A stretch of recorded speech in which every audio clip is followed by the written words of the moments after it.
আগে আসতে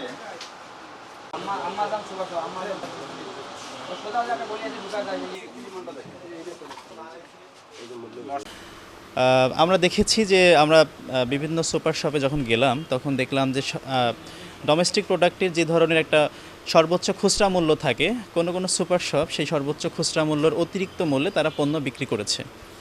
এবং ফর এক্সাম্পল আমরা সয়াবিন তেলের কথা বলতে পারি। সয়াবিন তেলের গায়ে সর্বোচ্চ খুচরা মূল্যের উপরে তারা আরেকটা স্টিকার বসিয়েছে, যেখানে 499 টাকার বদলে তারা 399 টাকার বদলে 450 টাকা বসিয়েছে।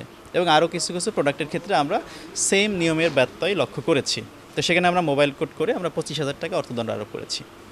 পরবর্তীতে আমরা এই সুরুচি ফ্যামিলি মার্ট এই সুপার শপে অভিযান পরিচালনাকালে দেখলাম যে এখানে তেঁতুলের একটা আইটেম সেটা প্যাকেজাত করা অবস্থাতেই ছিল এবং সেখানে এটি পচে গিয়েছে, অর্থাৎ তার যেই নির্ধারিত মান থাকার কথা সেই মান থেকে বিচ্যুত হয়েছে। তো এটা আমাদের মোবাইল কোড এবং ভোক্তা অধিকার সংরক্ষণ আইন 2009-এর একটি ব্যত্যয় এবং আমরা এখানে মোবাইল কোড পরিচালনা করেছি এবং পরিচালনা করে এখানে 5,000 টাকা অর্থদণ্ড আরোপ করেছি।